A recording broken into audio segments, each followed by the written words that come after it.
So today we're covering the browser app. This is a jumpstart, kind of a basics of it. We will talk about how to sign in and then to make sure you're getting your alerts and how to change those.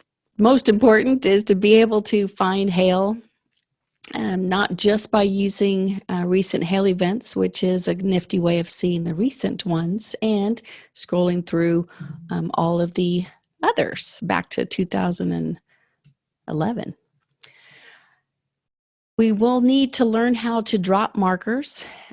There are a couple different ways, probably actually three, on the browser app. You have to have a marker, it's kind of like pinning an address in order to get more information for that address.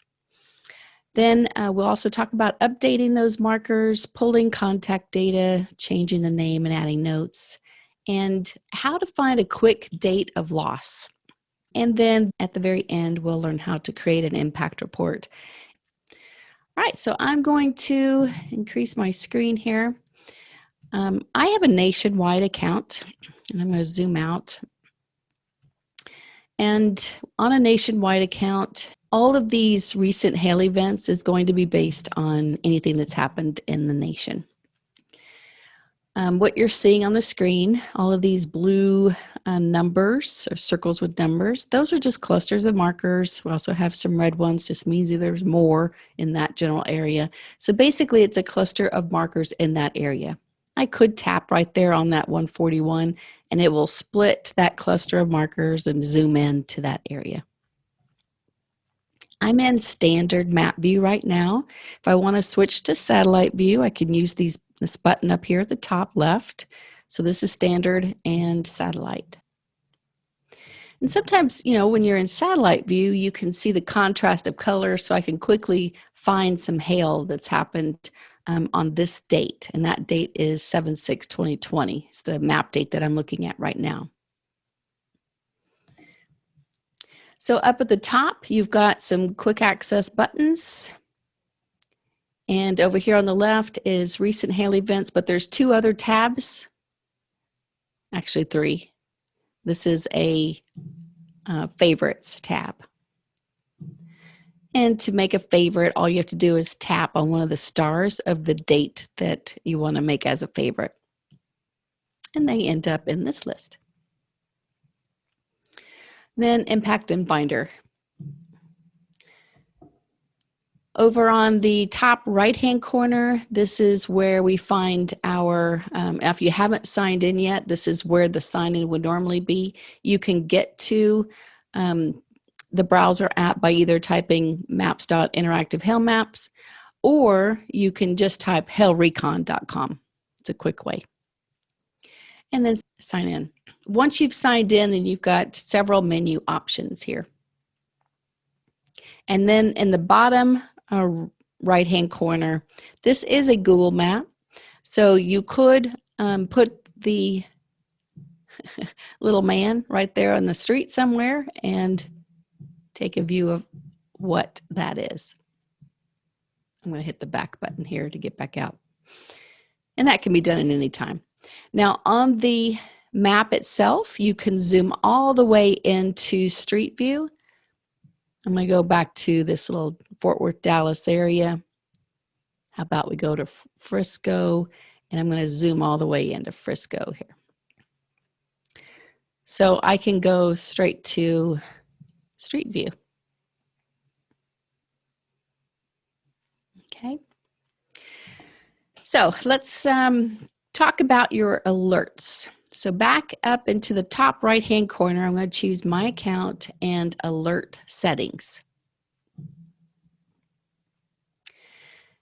Now, alert mode, I just need to let you know that we no longer have this SMS alerts. It became way too expensive for us to keep. That is sending text messages. So right now, everything goes through as a push notification. And they'll push to whatever devices you've signed in from. So under devices, right now I'm logged in under Deborah at Interactive Hail Maps, and I've got a few other devices that I've logged into. And right in here where it says status, this tells me which ones are subscribed for alerts.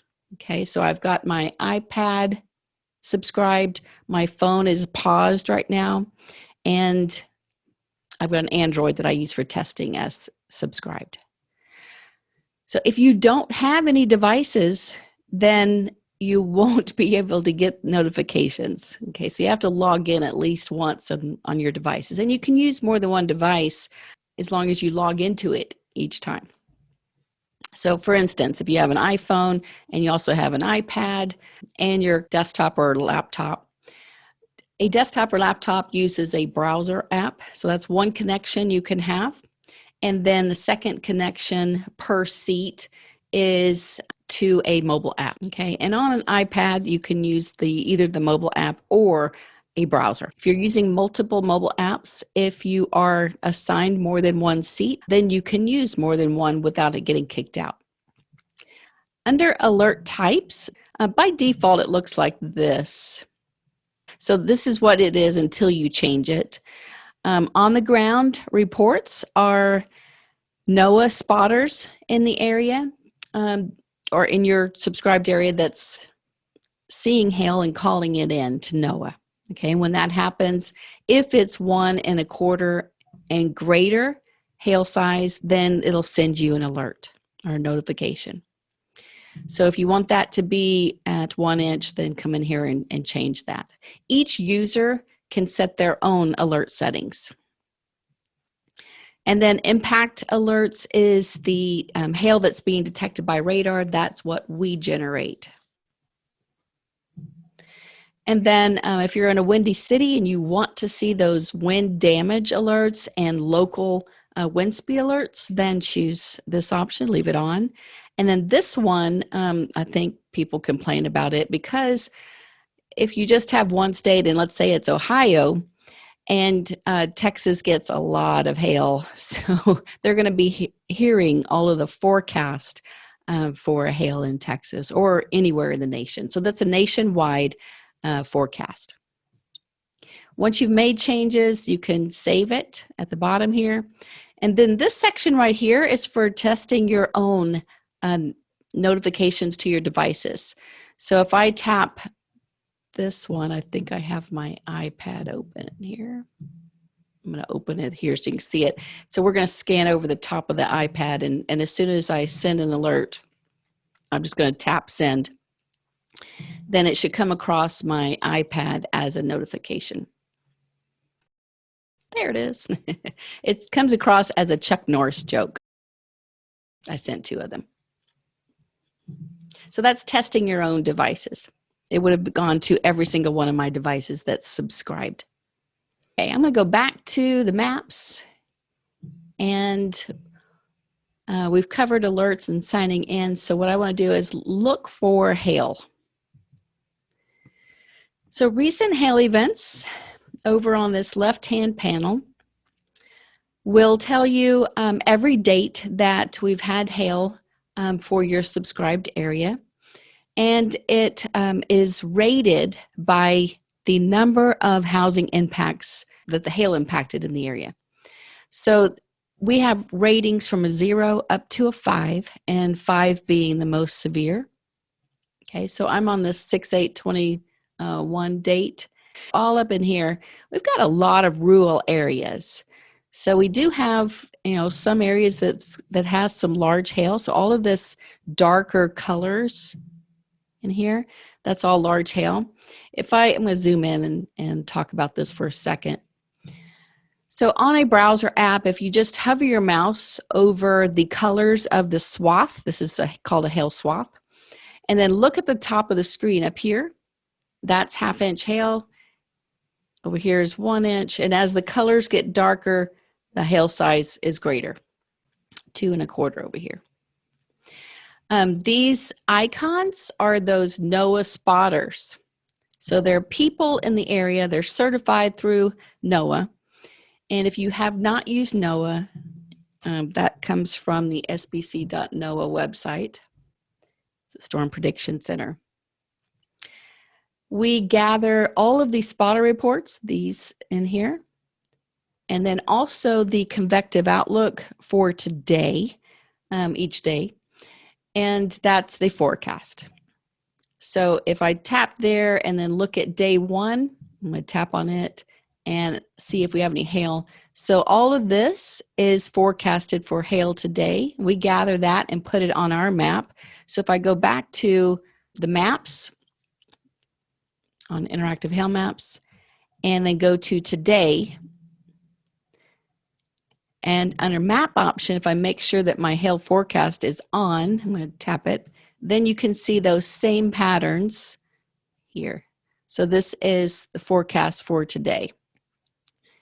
And I think we just haven't gathered the other forecast yet.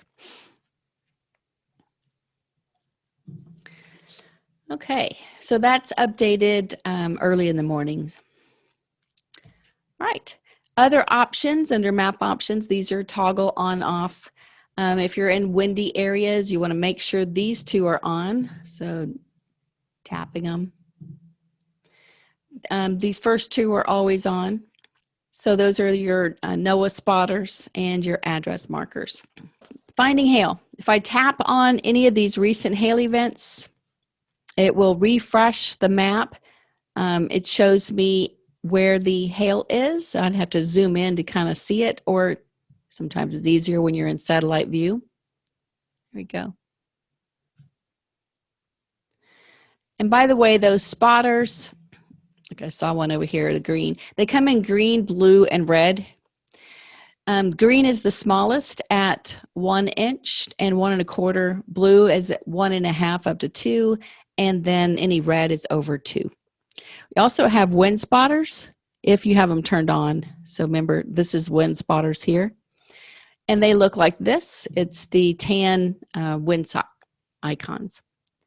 And they normally will give you wind damage reported or local weather speeds, wind speeds. So this one is a local weather station that's giving a wind speed. And then anytime you tap on these, we always give you the demographic information for that area with the zip code area, 58601. Okay. So that is just using recent hail events, tapping on one of the dates. Oh, and then these purple blobs, that's the wind heat map. Let me go back to standard map view. So all of these purple blobs here, it's showing where we have high winds. And then once you get closer to the area, you can tap on these purple blobs and choose wind observations to be able to see what the speeds are in that area. So 49, 49. These are personal weather stations that are reporting high wind speeds to commercial weather companies. And we gather it from Weather Underground. So that's a wind heat map. Now, another way to find hail is by placing an area on the screen. So for right now, I'll just go to Oklahoma City.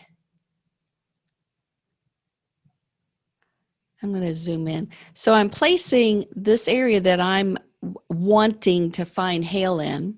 I'm kind of in the center of my screen, and I am giving it some cushion around it. And then I'm going to choose this Finder option. So Finder basically has 4 steps. 1, choose the area, put it on your screen, click Finder, give it a date range. So step 3, I'm going to say 12 months, and then click Find Hail. So this is a list very quickly, and it's sorted by the rating and then by date. So even if there's a rating of a 0, where it's showing 0 housing units impacted, remember that that's still a hailstorm somewhere that's touched my screen. So let's compare. So here's April 28th, 2021. Here's that hail swath that's close to, I just barely caught it, south of Oklahoma City. And then let's look at one of these zeros, April 9th. So in this area, it's a lot of rural areas. We still had some large hail, but we don't have demographic information for city limits, so we're not able to calculate how many housing units would have been impacted. So sometimes this could be pretty good areas. If you've got, let's go to satellite view. Let's zoom into this area, see if it's anything more than farmland.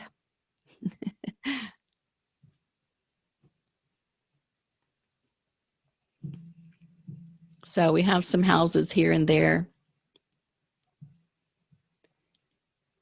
So if you want to reach out to them, and I can't really see the swath right now, but remember, just hovering in an area, look at the top of the screen. So this house is in the 1.5 inch hail zone area. So one question is normally asked at this time is, okay, well, how do I reach out to this house? So what I need to do is drop a marker. I'm going to tap there with my mouse and choose add an address marker. This is one of the ways of dropping a marker. And then when I tap on the marker, it tells me the address. I could try to pull some contact data. Here's how to do that. Under action, I would choose pull contact data. So, and this is kind of in a rural area, so Coal Information has not been able to obtain any contact data. Otherwise, it would show up in here. Now you can tap in there and then add your name. Let's say you actually went to this house, knocked on the door, and discovered who it is. Then you could open this marker and say, oh, this is Henry, and add that information. You can add their phone numbers, and so I'm just going to add something like that and put whatever memo if you want. And then choose save. So that's updating the contact information of this address. Anything in this contact information would be included on an impact report. And now that I mentioned an impact report, I'm going to just start to generate one. So under impact, I'm going to choose create new. An impact report is unlimited on your account. You can run it from a browser or a mobile app. So you can be out there in the field and run this and then also send it. It does take a few seconds to run, so I'm not going to wait for it. I'm going to come back to it in a minute. So I want to go back to the previous map. So I'm going to tap the previous tab. Okay. Now I'm kind of interested in going to this address. I'm actually going to change the status. So if I just tap here on the current status, which is no status, I'm going to mark it like, you know, we're in the 1.5 inch or 1.5 inch hail zone area. So I'm just going to, you know, probably guess that it's severe damage. I'm going to choose this one and then save. Also, it makes it a little bright icon and I can find it in a little bit. So that's Henry. Let me zoom out. So what I did earlier was ask the system to find hail in a screen area. I'm going to turn off all these extra lines and stuff. So back under map options, I'm going to uncheck my hail forecast. See this red box here? So that is the screen area that I had chosen to find hail in. So that was part of the criteria of my finder. And then I chose a date range. Now, the cool thing about this system, using a browser app, and you can't do this on the mobile, is this combine button. So I'm going to tap combine, and what that will do is it takes every single one of these hail dates and places it on one map, which is kind of cool. So this is the last 12 months of hail that the surrounding areas of Oklahoma City has been impacted by. Now, one way to use this, I'm going to go back to the standard map view. So what if I want to find all the churches that have been hit with some large hail? So what I can do is use my search map button up here at the top and type in church. This is a Google search. Okay. When I tap enter, then it's going to place these temporary little pins on every building that's categorized as a church. Okay, and I do see one down here in Hall Park. So I want to zoom in and look at this one. So cool little feature. I want to look at this church. So I'm going to go back to satellite view. That's a big church. So maybe I want to reach out to them. They are in the 2-inch hail zone area. Remember, look at the top. Now, this is a temporary marker. So if I want a permanent marker, I want to just tap on the rooftop and choose Add Address Marker. I also want to figure out the name of this. So I'm tapping on the temporary little pen. This is called Wild Church Community Church. I'm going to just select this and copy it, Control C, and then add that to my marker. So I'm tapping on the marker. Remember, you tap on this primary contact field, and I'm going to put it here for customer. Paste it. Now, if I had gone any further, let's say I click here on the Google search, it would show me this, and then I could even get the phone number, copy it, and go back and paste it on the marker. Oops, I forgot to save earlier. Deborah. Okay, so I have that, and then let me save that so far, and then go back and get the copy of that, tap here, and see how each time it closes. So I need to save before I close it, and paste that and save it. There is a way of importing. If you have your own lists, that's covered in the admin class, super admin class. All right. So we've learned how to find hail in a certain area and use the combine button to combine all the hailstorms to one map. And then we also use this cool little feature called Search Map to look for types of companies. So if you have done churches in the past or let's say shopping centers, it leaves the most current search values on the map. It's probably easier if I'm in standard map view.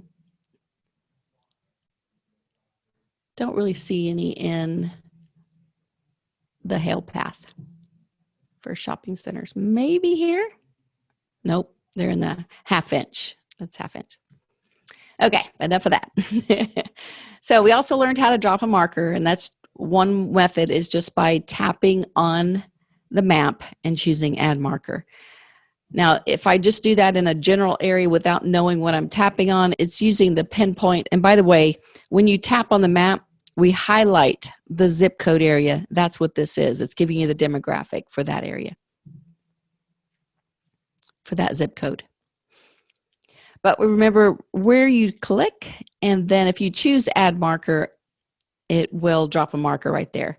You can also choose to show impact date. So this is a quick list of dates that impacted this point. It does drop this little marker here so that it's able to gather that information.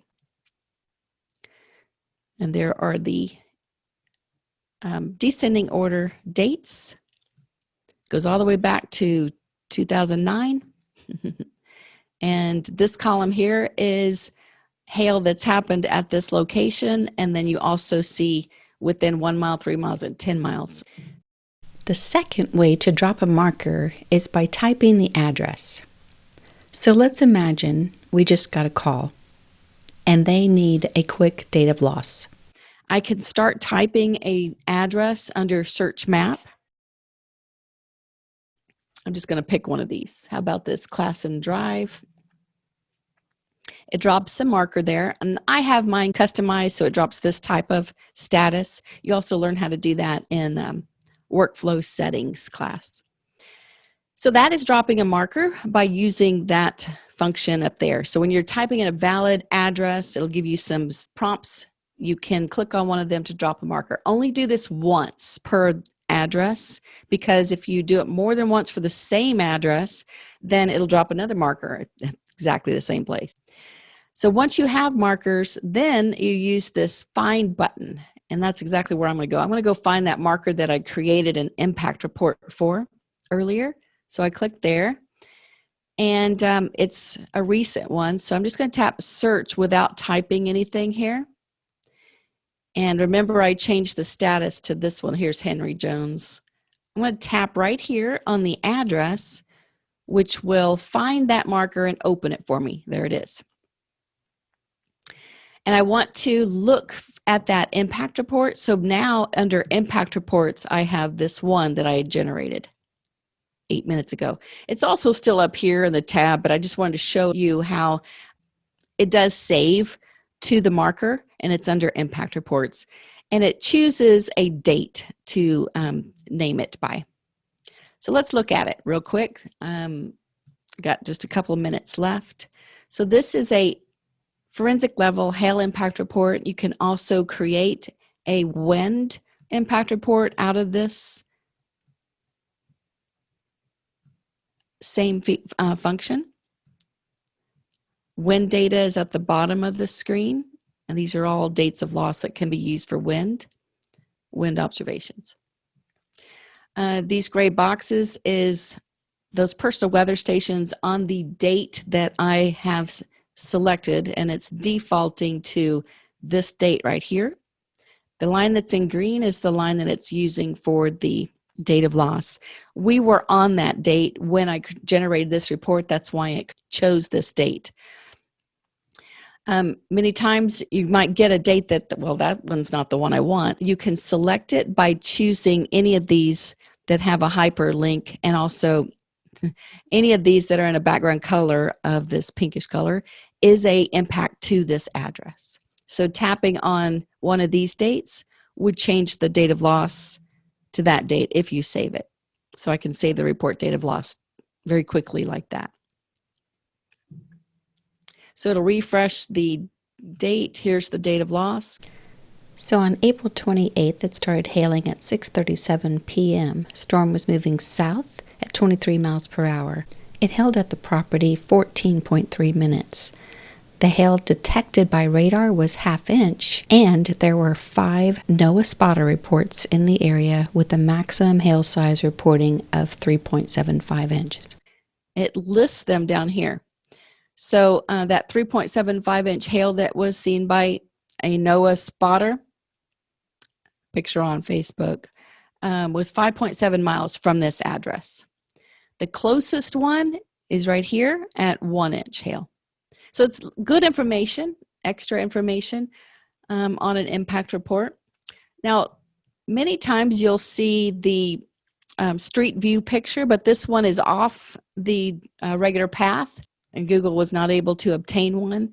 So if you do want the pictures to be on the report, you do have to click this button. And because it's black here, what would happen is it would only save the image of the rooftop and include this pinpoint. You can create your own pictures. I don't know if you noticed, but right in here, there's a photo section from your mobile app. If you were to open this marker on the mobile app and start taking photos by using the camera feature, it's called Recon Pics, then they show up in this section. Then from your impact report, you could also include them. They'd show up underneath the pictures of the house. You'd have to select them in order to include them on the report. So that's an impact report. Your company logo and information shows up over here. If you generate one of these and it's not showing up, then you'll probably see 2 little buttons that's prompting you to add that information. The super admin on the account is able to add that. All right, on a browser, in order to send this report, I have to lock the report and then choose one of these buttons. So I can either just send it directly to email, type in their email, add a subject. If you don't add a subject, it uses this subject line here. Download it and print it, or attach it to an email. And then this one is getting a shareable link, and you can attach it to your own email. Maybe you have some other information to include. All right. So one more thing. Remember earlier we dropped a marker, and it was this one, and I wanted a quick date of loss. So let's review that one more time. Once you have the marker open, so we've added this marker by typing it earlier, then under Action, choose Show Impact Date. So this is to get a quick date of loss. If you're looking for a high wind speed date with severe thunderstorms or tornado warnings, and that may have some wind spotters, then there was also a show wind dates is where you find it there under action.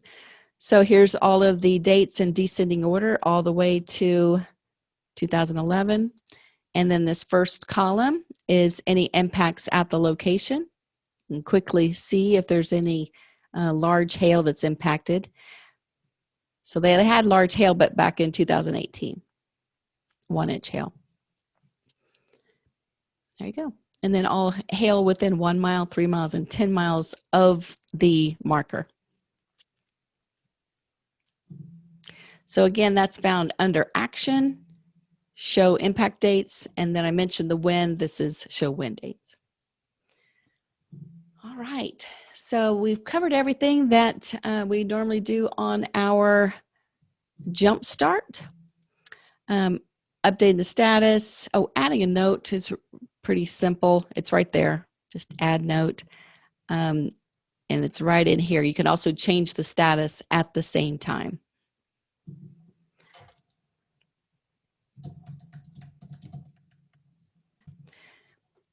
And then the save button is at the bottom of the screen. If you can't get to it, you can't drag from this window. You have to drag from the map. So I'm going to click and hold and drag up. And there's the save button. You can add a note. You can even change the status at the same time you add a note and save it. So all your notes end up at the bottom of the marker. So you know everything that's happened to each marker. Well, thank you so much. Have a blessed day, and hopefully we'll see you next time in one of our other webinars.